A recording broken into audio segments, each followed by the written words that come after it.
Alright, what's up, internet?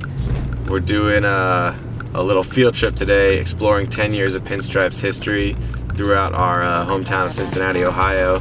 And we're starting it off where it all began, 10 years ago in the basement of our original drummer Jared Goldfarb's parents' house. And here we are on Stable Hand Drive, pulling up to the house now. All the drum set is still set up. Nice. Although it has changed a little bit, but this is where it began, man. I'm pretty sure right there is where Matt was when Jared yelled at him to practice how you play or something like that, right? Did that happen? Here we are at good old Sycamore High School, the high school of a lot of Pinstripes current and former.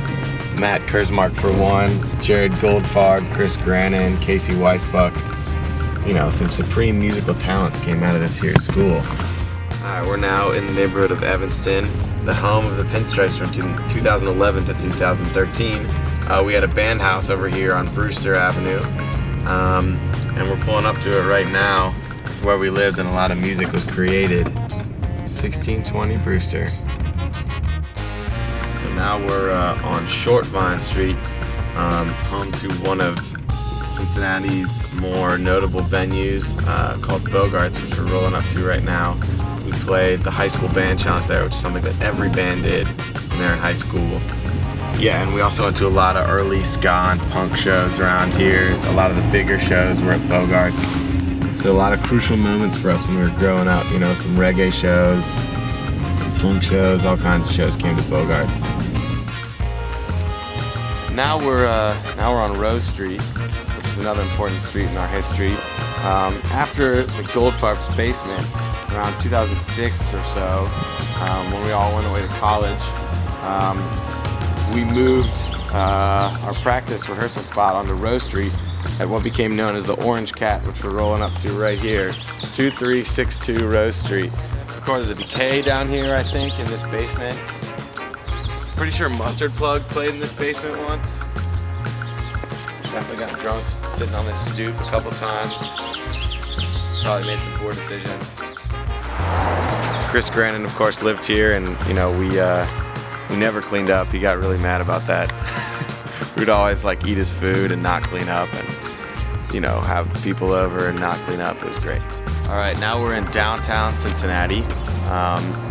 We're outside of a bar called Mainstay Rock Bar, which used to be a different bar called the Poison Room, and before that the Viper Room. And from about 2006 to 2008, this was like our home as far as places to play in Cincinnati. We had a bunch of crazy concerts here, like Ska-Fest 1, Ska-Fest 2, Ska-Fest 11, the most exciting Ska-Fest you've ever seen, Ska-Fest, Ska-Fest, Ska-Fest. Probably some other show with ska in the name. There's some great times. We're coming up on something important here. Here's a venue that's probably closed now, not much of anything. But this used to be the Mad Hatter. We played our 5-year anniversary show here. We played, let's see, with like the Toasters, Catch 22, Deals Gone Bad, man, so many shows I don't even remember. Now we're in the town of Newport, Kentucky, at a place that is the site of the old Southgate House, which is now known as the Thompson House. Also, some more historic Pinstripes shows happened here. The venue itself is pretty historic, and the room is great. Staple of the Cincinnati music scene right here, which you know. This is what it all comes down to. This is the Southgate House Revival on 6th Street in Newport. And after 10 years of Pinstripes history, this is where we're going to celebrate. This will be one of our last shows for a while. This is where it's all going down, so come check it out and celebrate 10 years with us. Something like it, right? Celebrate 10 years. Be happy.